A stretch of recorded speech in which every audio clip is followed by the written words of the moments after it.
গত বছর 4 জুলাই রোজ বৃহস্পতিবার সরকারি চাকরিতে সরাসরি নিয়োগের ক্ষেত্রে মুক্তিযোদ্ধা কোটা বাতিলের প্রজ্ঞাপন অবৈধ ঘোষণার বিষয়ে হাইকোর্টের রায় আপিল বিভাগ স্থগিত করেনি।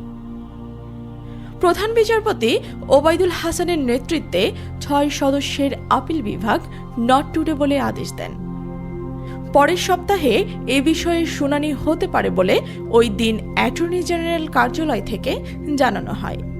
এই দিন শিক্ষার্থীরা দেশের বিভিন্ন সড়ক মহাসড়ক অবরোধ করে, আর ঢাকায় শাহবাগ মোড়ে অবরোধ করে রাখে 5 ঘন্টা।